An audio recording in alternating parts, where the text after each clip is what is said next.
Allan Parker. Good morning, sir. How are you, Ian? I'm in good shape. I think, what was the old saying?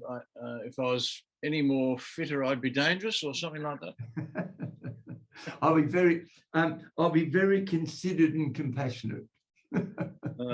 Indeed, and I know you've had a really busy week. I think you've been in 7 different places this week, which is only possible for a young man like yourself.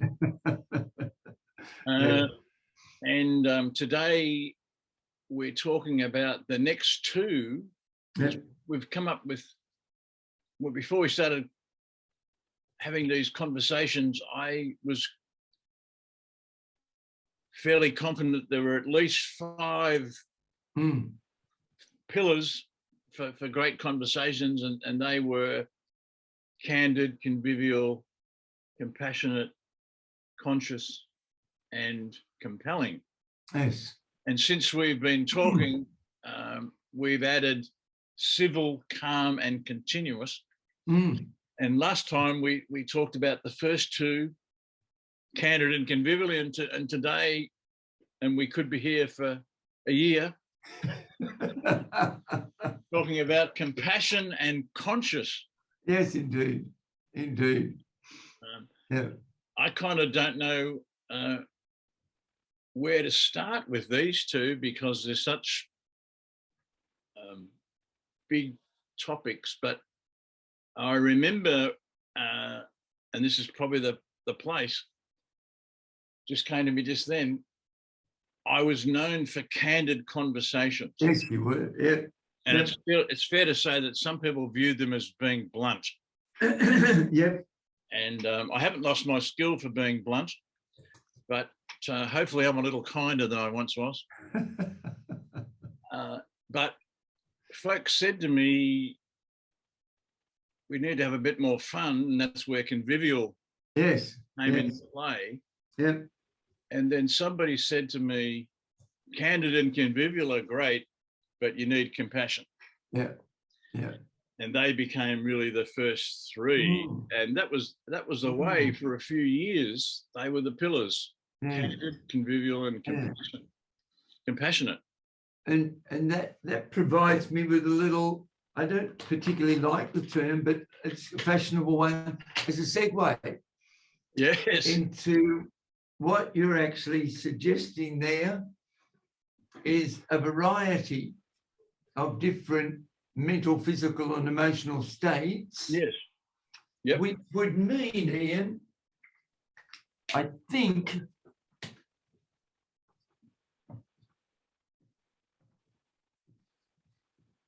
that for our conversation today, we almost need to rule out autopilot. Yes. If I operate with habit, I'm highly unlikely to be conscious. Yes. And as you know, in the peer group that you're a part of, we're exploring what are our values, and in particular, what are the behaviours of our values. And that was really going way back 2012, when I first started concentrating on conversations and peer group. I've always been involved in peer groups, but it was really the conversations that happened within the peer groups. Yeah. Because I spoke at a lot of peer groups around the place. And what I discovered in those groups, that there weren't a lot of conversations going on. There was a lot of, pretty much the same as meetings. There was a lot of talking. They weren't really conversations. And I did help some of those groups to have better conversations. But we started talking in the very first group about habits, and how, being candid has to be a habit. Yep. Being convivial has to be a habit, and even being compassionate has to be a habit. So it's interesting that you would begin there. And what you're doing there is by implying that I could be candid, or I could be convivial, or I could be considered or conscious, or that we actually do have a choice. Yeah, absolutely. Yes, that was And very helpful for the early groups, because groups, they tend to either be, one person's doing all the talking, or one person's having a dialogue with somebody else, and yes, the rest of the people are bystanders. yes, yep, What we found in the early days was that when people realized that there was a choice, and we were very open about the fact that everyone, we did play with the idea, as I did in the early days. We had a talking stick in the early days, yes, yes, and we used to pass it around yep. to make sure that everyone was engaged. I love it. Now, we didn't do that in the first Wise Leaders peer groups, but it was talked about in the sense, we're in this room together, whether that's online or in person, and we want everyone to have opportunity to contribute and be engaged. Yeah, yeah, yeah. And I think the idea of habits, the idea of choice, it was very, very important. And of course, I think the epiphany that we had in those early days was that being compassionate actually encouraged this. Yeah. It encouraged more engagement. When people felt like they were really on the end of compassionate behaviour, it encouraged them to be more engaged.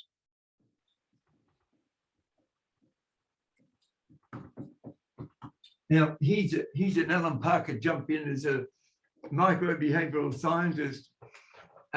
It's an area I've not done this, but if I was to say to you, what are the behaviors that make up compassion? Yep.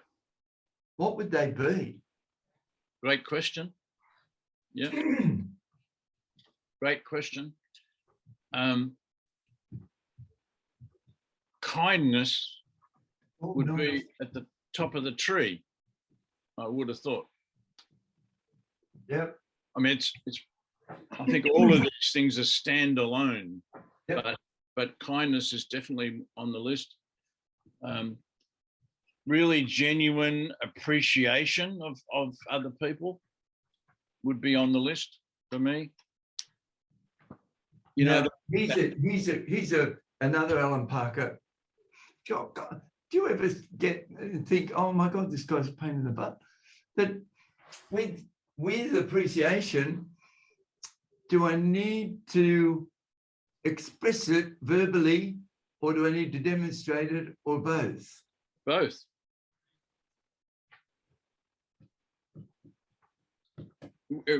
We talk a lot in the groups about being and doing. Yeah. Or we say being and becoming precede the doing. Our phrase is who before do,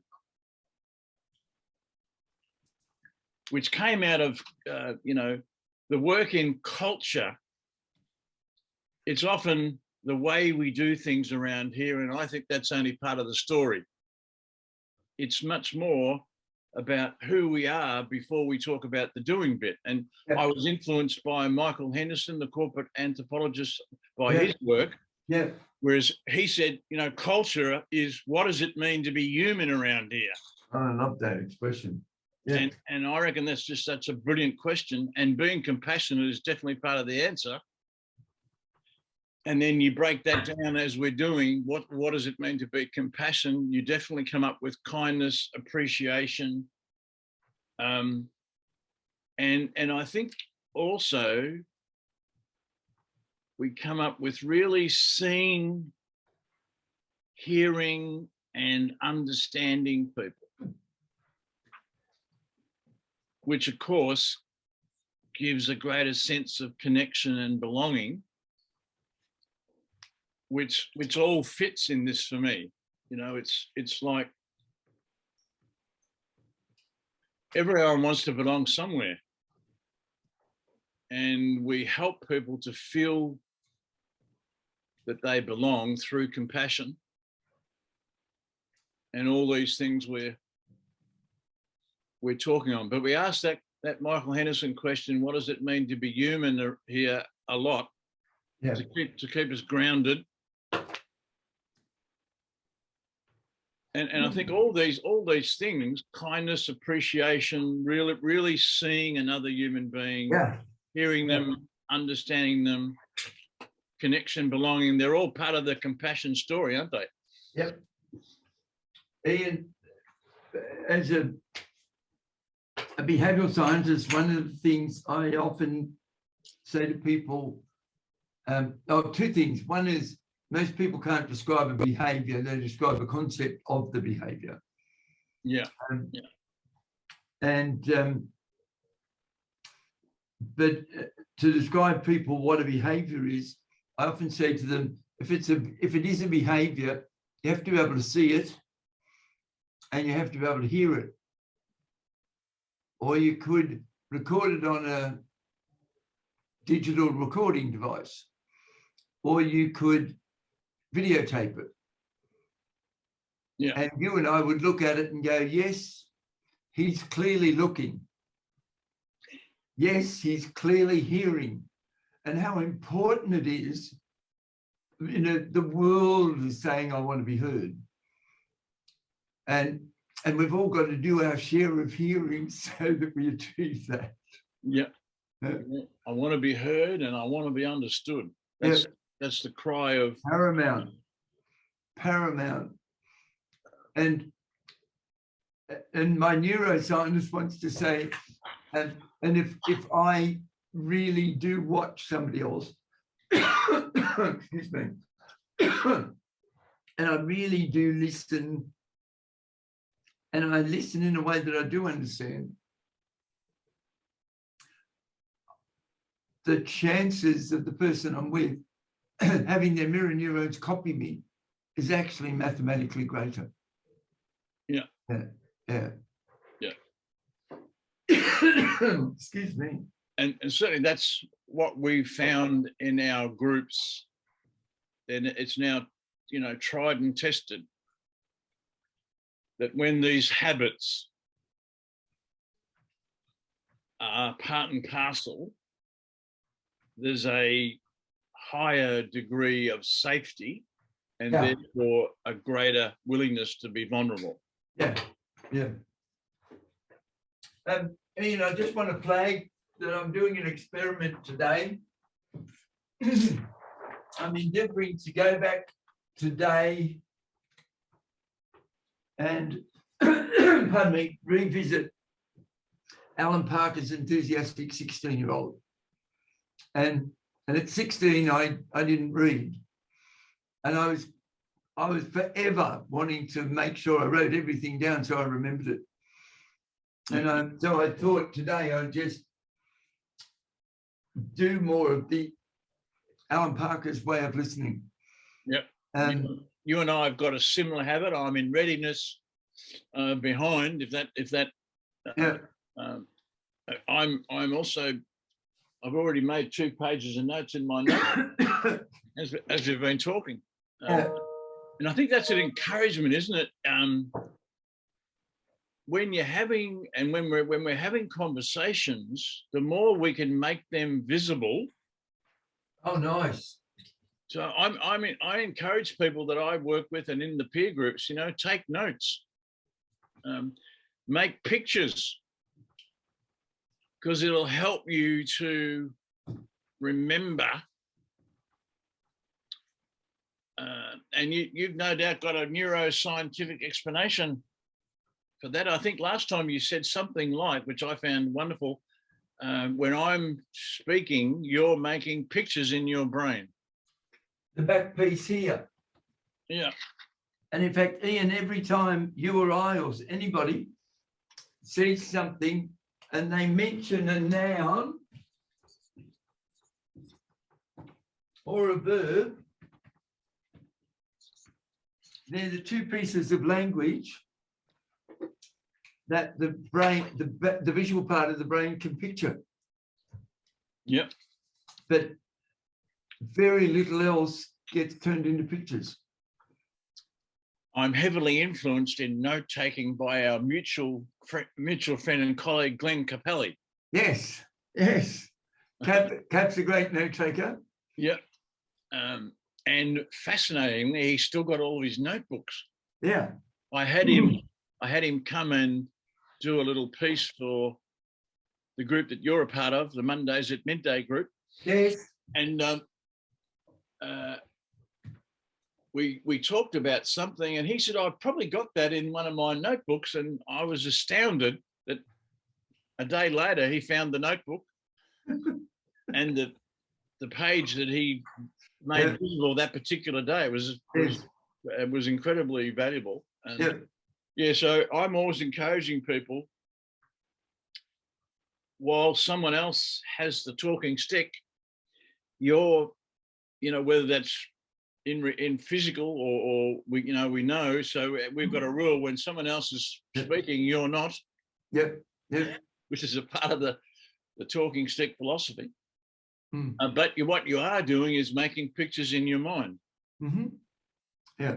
And to share those pictures helps the conversation. Yes. But equally helps yourself to implement what you see. Yeah. And when the brain's or the sensory system receives information, the brain processes it. When I'm sitting here and listening to you, and I'm getting the words, the words are going into a piece of the brain called the Broca area, which is about here. And it gets passed across through the middle of the brain to the other side, which is called Wernicke's area. And this takes in the words and works out what the meaning of the words are, and it flicks it across to this side, and it strings them together and comprehends. Now, that's what's called one step in the consolidation process. Now, the minute you and I are both taking notes on our notepad, it is another level of consolidation, because we're taking in the words, making sense of it, and writing it physically. So it's exercising what's called my procedural memory. And then I decide, oops, that's close. Let me do it. That's close and small. Let me do it big and at a distance. And I come up here. That's another level of consolidation. Yeah. And when I put it in color, not black and white, that's another level. Yeah. And when I alternate and do contrast, that's another level. Yep. And that now means what we've been saying is in 6 different chambers of the brain instead of 1. And the mathematical likelihood of remembering it is about 10-fold. Wonderful. And then, of course, I learnt this off Glenn. Different colors. These are what I'm taking notes in. And like you, I've got the ones for the flip chart as well. And probably so important. This might be another segue, Alan. Yep. But it's probably a key to conscious. Yes. And increasing consciousness. Absolutely.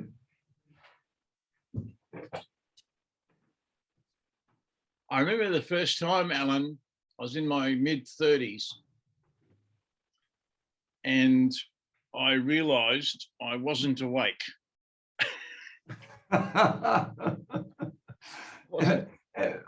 I suspect a few of us have had our Rip Van Winkle stage of life.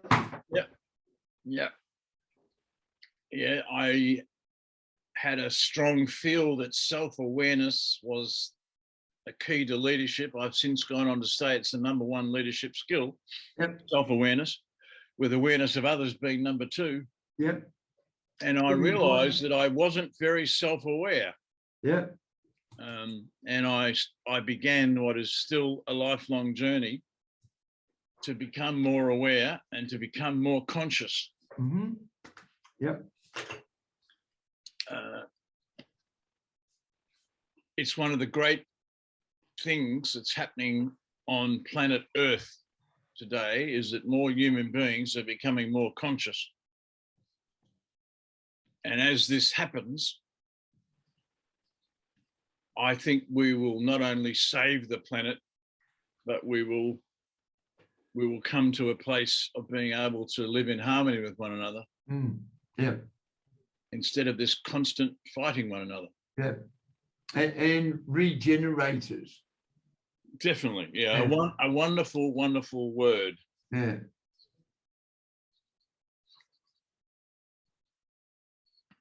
And they say, you know, you can't teach. Yeah, no, so go ahead. I was just having, you just sparked three different thoughts, but go ahead. We'll hit all three, but they say you can't teach an old dog new tricks. I've found that you can. And I think this applies to humans as well. We've got this part of our history is that we're fighting one another for reasons that don't make a lot of sense at the end of the day. Yeah. They're often ideological. Yeah. Yeah. And when we allow ideology to influence our decision making, nothing good comes of it. Can I add that in here? If I'm operating with my eyes and reporting what I see and what I hear, I've got a remote chance that I'll be conscious, because to see and to hear, I've got to be present. Yes. And if I'm conscious and present in the moment, these little suckers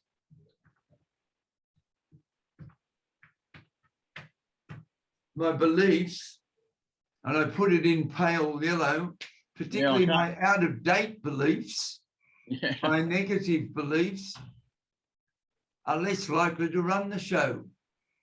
Because my beliefs live in the past tense part of my brain. Yep. So they are innately out of date.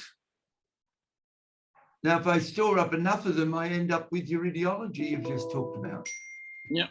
As I say, when ideology is influencing decision makers, nothing good comes of it. Whew. It's okay to have beliefs. Yeah. You know, it's okay to. I'm not suggesting that it's not okay. Yeah. But one of the things, we had a fascinating conversation in one of the We Need to Talk groups in season 1. Yeah. We talked about Terry McGibbon, who's a part of the group We Need to Talk that you're in. Yep. Yeah. Terry's a highly successful CEO. He talked about the need to hold our beliefs lightly.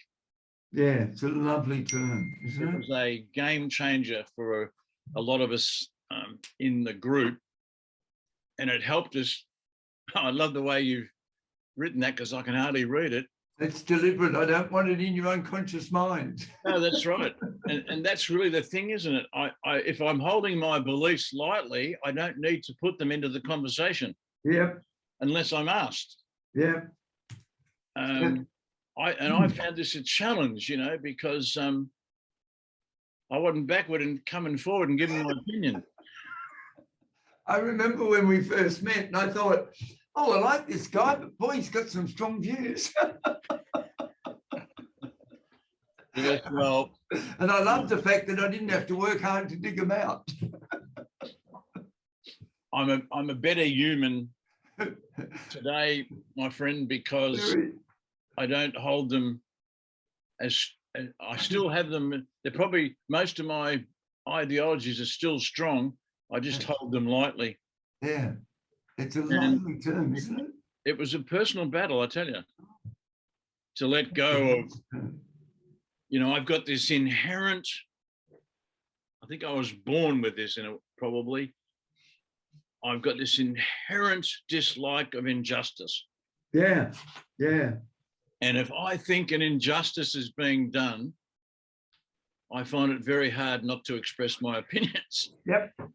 But what I think. Let me interrupt for a sec. I'm just working. I'm in somebody else's office, and I only have one flip chart left, and my machine's on it. So I'm just going to pull it out. Okay. I've got to write your comment up. Hold beliefs lightly. Yep. Very good. Forgive my clumsiness. It's okay. Well, I can write it up.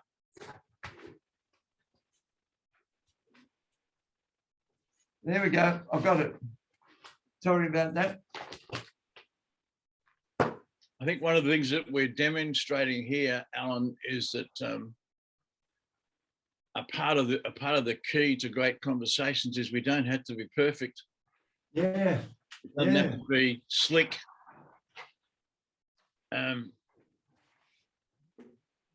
It's more human this way, I find. Yes. We just go with whatever we go with, and even though you know, some people would say, "Oh, he's got a crease right in the middle of his." I've got a crease. Well, who it's got a dirty mark where the wheel of the bag was on it. That's horrendous, really. And I know the days that I would never have allowed that or that to happen. Me either, because I had this ideology that it has to be perfect. Yep.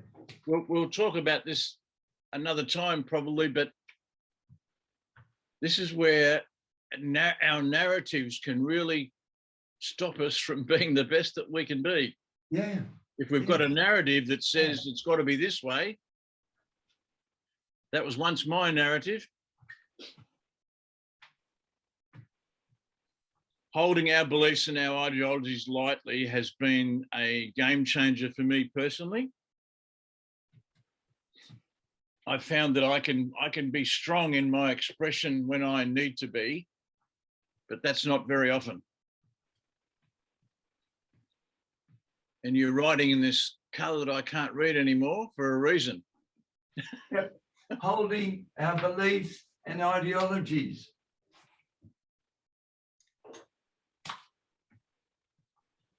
Lightly. Yeah. Not too sure where it came from. Terry did explain it in that particular episode of We Need to Talk, but we'll try and find an acknowledgement for that idea. But it's a key to great conversations. Yeah. You can have an opinion. It's wonderful. And there's a time when you can express it with great vigor, but most of the time you share it. The Buddhists would say without attachment. Yeah. In fact, I put accept here, accept now. And I could put accept now without attachment as one of our skills of compassionate. Definitely. Definitely. Yeah, that's been a great lesson and a lifetime study, Alan. Yeah. To be detached from outcomes. That was probably my other big challenge. Yep. During the week, you'd love this, Alan, because you wrote this. Somebody asked me what I wrote about something in Changing What's Normal. Oh, yes. And I had to go back to the book to find out exactly what I said. Just as well you wrote it, are you? Yeah, so this is what I wrote it. So I found the piece and I shared it with him. But when I was putting the book back on the shelf, I just happened to glance at the back cover, which you kindly wrote. And I wrote what's on the back cover of the book. Did I? And Did I? in part, you say Ian Berry has this uncanny edge that is both a little unsettling and intriguing, whilst creating an enticing urge in you to explore further. Oh, Yada, did yada. I say that? You did. Wow. And I think that's still true of me. I think I nailed it if I could be so bold as to self-evaluate. It's very true of me, but when I was caught in ideology and holding my beliefs too strongly, it took away the agency of my talent. And when I realized that, I stopped using the word power a while back and changed it to agency, which takes a little while to get your head around. Or did me anyway. They create a different response in one's body. Yeah. Yeah. But I found that when I hold my beliefs lightly, my personal agency has far greater impact. And I want to try and link that, if I can, to something you said several minutes back, where you were talking about ideology and beliefs. And that you sort of said something like, if I get caught in that, I end up expressing my opinion. yeah, And then my brain connected that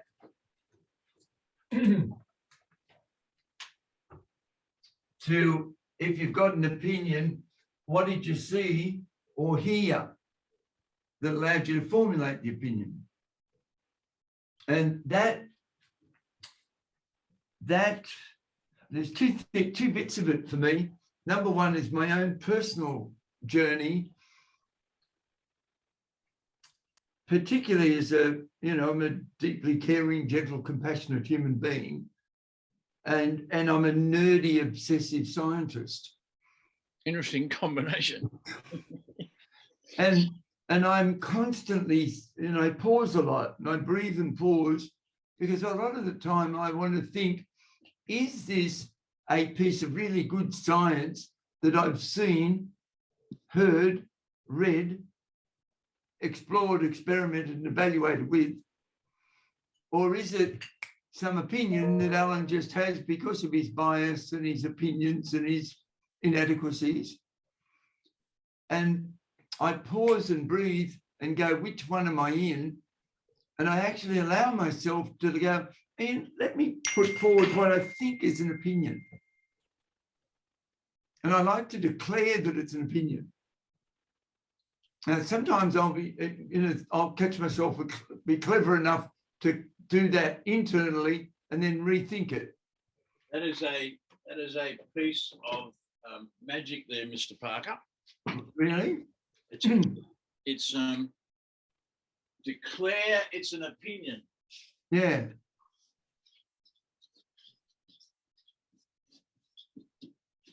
In the same way, and this of course is how we express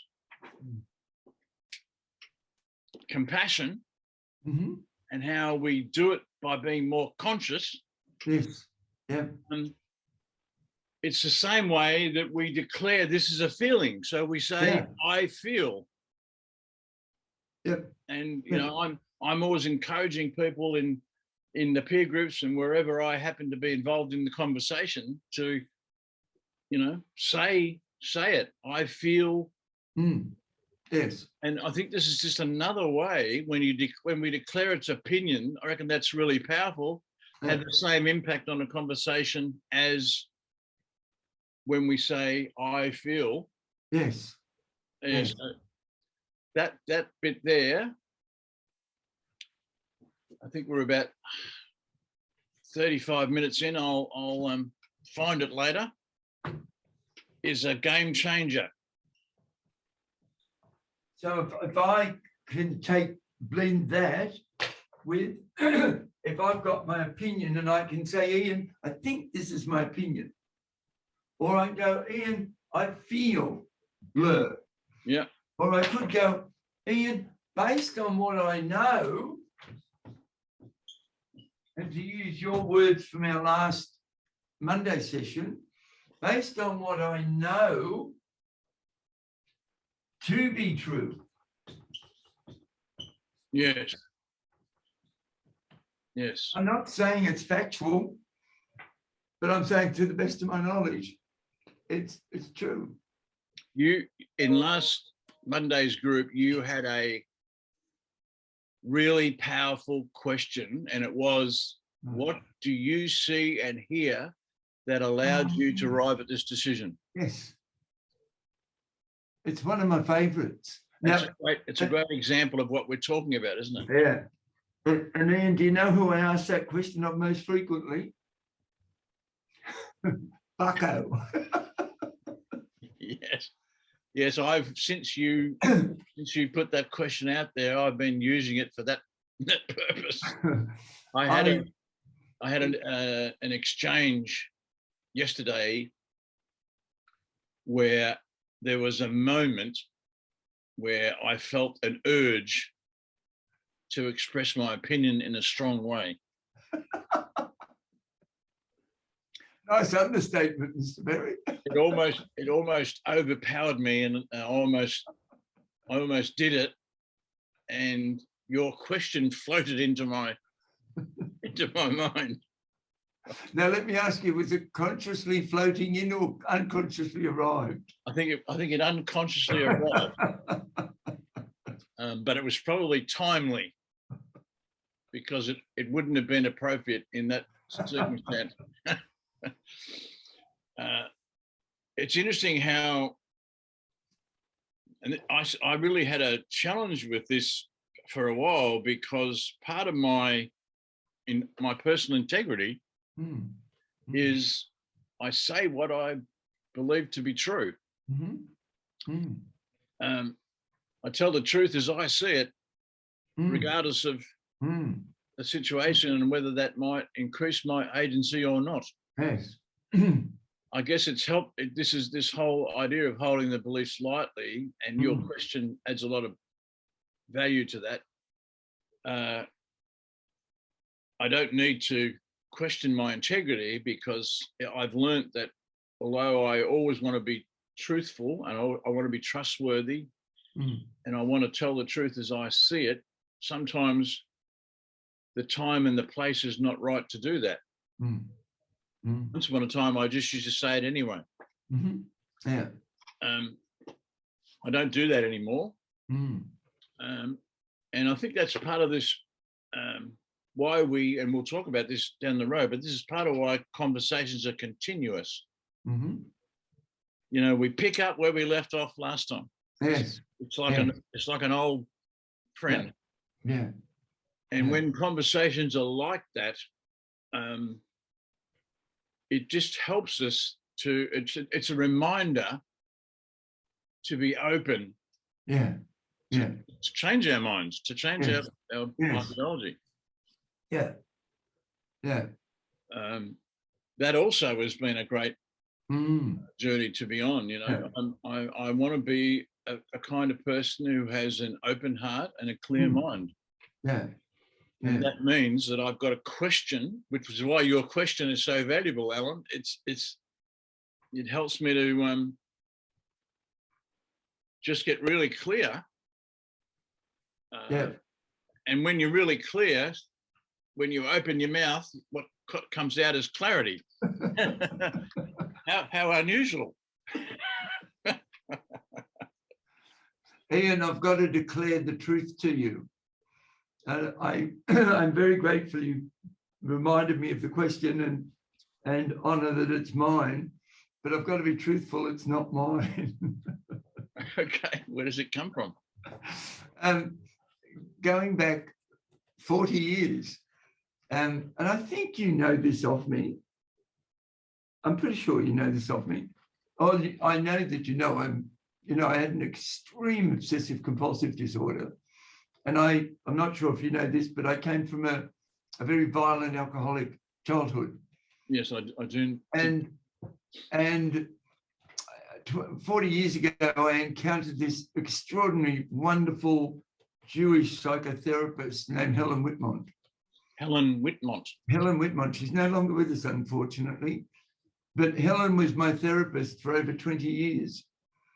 And she did some regression work with me to take me back to my childhood. And she did it with such incredible gentleness and grace. And she used to take me back to an unpleasant experience. And it was always to do with my father. And she'd always have a chair over there that represented my father. Right. And anytime I was feeling something, she would say to me, freeze frame it there, don't go back, wind it back 2 seconds and tell me what you saw or heard before you had the feeling. And so it was her question of what did you see or hear that allowed you to feel that? Yeah. And I did 20 years of work with her, and she must ask me that. I don't know. She had to have asked me that 1,000 times in the 20 years. Yes, well, it's a powerful question, and I can see it'll be helpful for lots of people. I will put the question underneath this video, and we'll acknowledge Helen. Yeah, Helen Whitmont. She's yeah, an extraordinary woman. Because what it does, I think it causes a natural pause. Yeah. The mind gets clear. Yep. And then we express with clarity. Yeah. Yeah. Which helps everyone else. Now, if we do it with also, if we take our consciousness and we put it through these, we'll call it a filter. Yeah. All happens in a millisecond. But we then can speak with compassion. Yeah. Yeah. One of the things that I really had to come to terms with myself was I was never ever trying to hurt people, but I realized that I was hurting people by being too candid. Yeah. And then sometimes speaking my truth in an inappropriate time and place. Yeah. Yeah. But wonderful thing about learning is that we don't need to worry about what happened in the past because we can't change it. What we can do is view it in a different way. Yes. Look at it. What did I see? What did I hear? And what did I learn from what I saw and heard? Yeah. It's also helped me in a funny way to be. I didn't spend my early years I think I began the self-awareness journey at age 33 or thereabouts. I had done a bit of work before then, but and I think what's helped is that, and what I was going to say is that I was much more a future-orientated person than the past. I never thought about the past a lot. I was more interested in the future. Now, when you live in the future, it has its benefits, but it also has its problems. Are you saying there's some setbacks? just the odd setback. But consciousness, of course, is about living in the moment. Yeah. And I learned. I'm probably grateful that I did learn it in my early 30s. I'm still working on this, but there's only one moment that counts, and it's this one. Yep. I found it helpful in conversations and in my own personal journey that a moment is about 90 seconds. That's how I frame it. So if I stuff it up in this 90 seconds, I can fix it up in the next one. Yeah. The next one. Ian, I have a feeling I may have said this to you, but the science, and I don't know how they come up with this one, but it's documented quite a bit around short-term memory, or what's now referred to as working memory. Working memory? Yeah, working memory is the term they use now. Working memory is somewhere between 5 and 30 seconds long. Okay. Yeah. So if I said to you, what was the most insightful thing you said 30 seconds ago, you'd work really hard to get it, because it's finished in that chamber of the brain. Yeah. And if it didn't get to the hippocampus to put it in long-term memory, and I didn't write it down, because the minute I write it, it goes to the hippocampus and gets to long-term memory. Yeah. But if I didn't write it down, between 5 and 30 seconds, amnesia takes place. Yeah. Yeah. So I know. that you can be present to the next thing. I know this one. This has happened to me over and over and over. Something has come out of my mouth and someone else has said, that's quite profound. And I can't remember what I said. I hope somebody wrote it down. I hope someone wrote that down. Is this being recorded? Because isn't that an interesting thing, that some of the best things that we say are gone. Yeah. maybe we'll have a look at that at another time. But Yeah, I think we're probably at a natural yeah. ending place to our chat. Come to that nice little spot again. Nice little spot. Yeah. It's been a great conversation, Allan, as always. What an absolute pleasure and more joy and fun than usual. How could that be? We'll look forward to seeing you next time, my friend. Yeah. I look forward to it very much. Righto. Take good care. Take care. Bye for now. Bye.